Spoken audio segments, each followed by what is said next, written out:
नमस्कार, स्वागत है आप सभी का हमारे यूट्यूब चैनल वन एग्जाम में।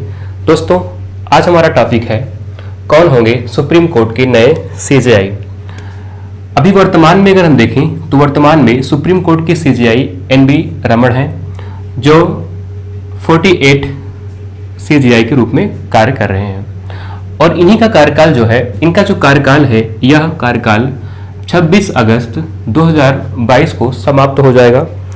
और जब 26 अगस्त 2022 को समाप्त होगा तो अब यहाँ पे बात आती है कि जो हमारे नए सीजेआई होंगे वो कौन होंगे और कैसे उनकी नियुक्ति की जाती है। ठीक है, तो जो एनबी रमण जी हैं, एनबी रमण ये क्या करेंगे, ये सिफारिश करेंगे। और सिफारिश जो करेंगे किससे करेंगे, विधि आयोग से सिफारिश करेंगे। किसकी सिफारिश करेंगे, जो दूसरे वरिष्ठ जज होने वाले हैं, अर्थात जो इनके बाद जो वरिष्ठ जज होगा वह अगला सीजेआई नियुक्त किया जाएगा। तो ये सिफारिश करेंगे किससे, विधि आयोग से, कि इनको अगला सीजेआई बनाया जाए। और विधि आयोग इन पर विशेष तरीके से इनकी जांच करेगी और जांच करने के बाद वह रिपोर्ट पेश कर दी किसको, प्रधानमंत्री जी को। प्रधानमंत्री जी अपनी रिपोर्ट पेश करेंगे राष्ट्रपति जी को, और राष्ट्रपति आर्टिकल 124 के खंड 1 के अंतर्गत वह इनकी नियुक्ति कर देंगे। तो दूसरे जो वरिष्ठ व्यक्ति हैं वो कौन है, दूसरा जो वरिष्ठ व्यक्ति हैं वो हैं यूयू ललित।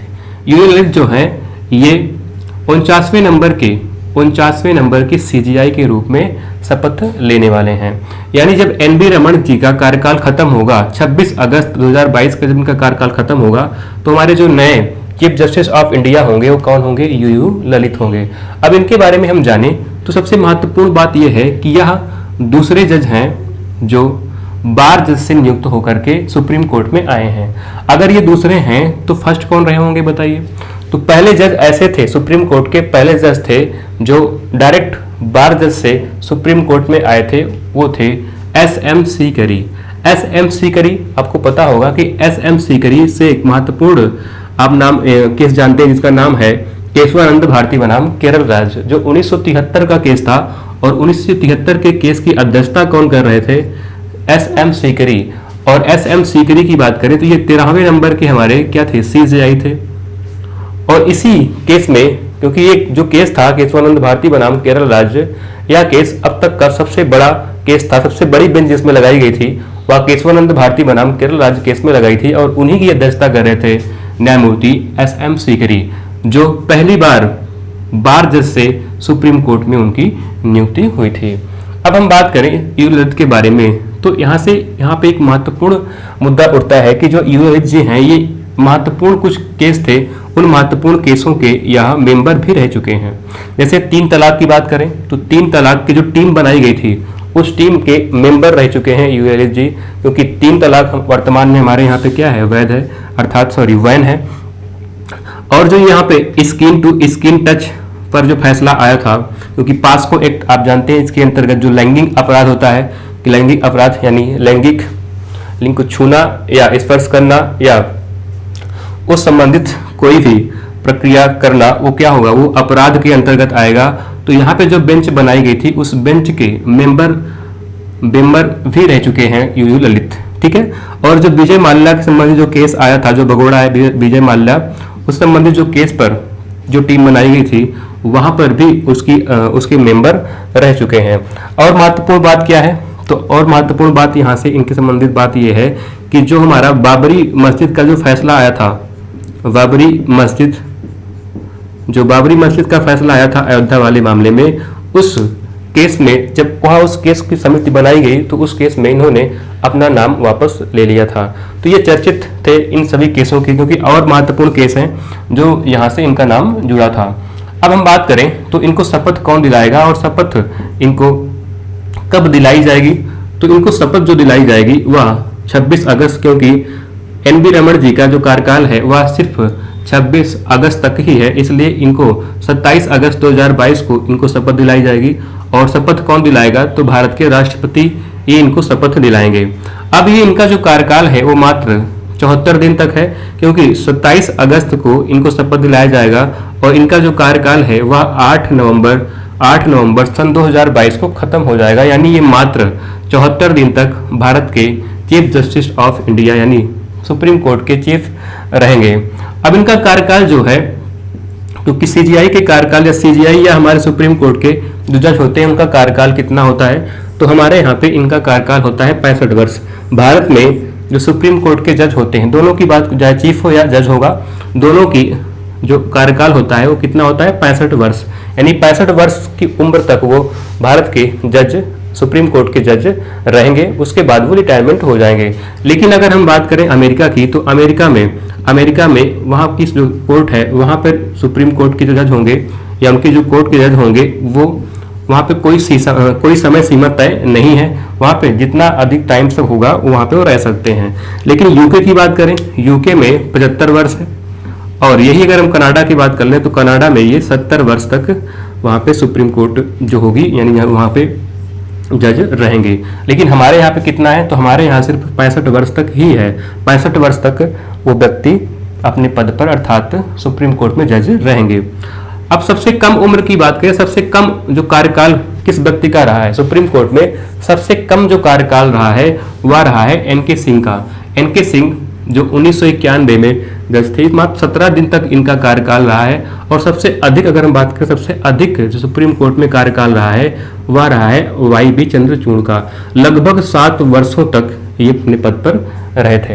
अब हम बात करें कि इनकी जो नियुक्ति होती है वह नियुक्ति कैसे की जाती है, तो इनकी नियुक्ति जो होती है वो राष्ट्रपति जी करते हैं, राष्ट्रपति। लेकिन इनका आधार क्या होता है, तो नियुक्ति का आधार होता है वरिष्ठतम, अर्थात जो सबसे वरिष्ठ व्यक्ति होगा, किसका, सबसे वरिष्ठ। वरिष्ठता का मतलब क्या होता है, वरिष्ठता का मतलब होता है एज और योग्यता, ठीक है।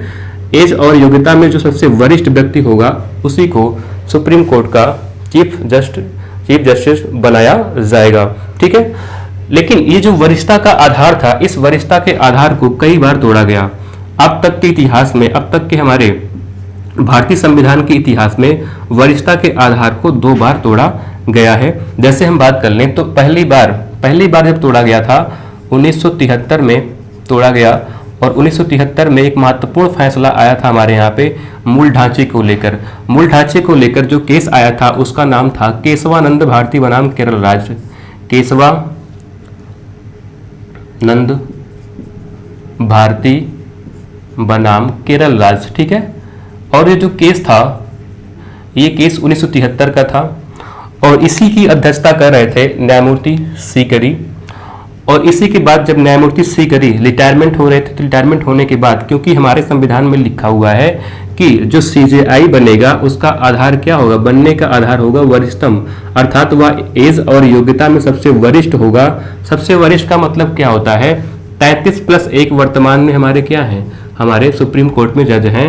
तो इन 33 में से जो सबसे वरिष्ठ होगा वही व्यक्ति सुप्रीम कोर्ट का मुख्य न्यायाधीश बनेगा। लेकिन यहाँ पे एक बार आधार को तोड़ा गया, अर्थात पहले नंबर के जो वरिष्ठ व्यक्ति थे, जो सीजीआई थे, उनको नहीं बनाया गया। दूसरे नंबर पे जो थे उनको भी नहीं बनाया गया। और तीसरे नंबर के जो थे उनको भी नहीं बनाया गया।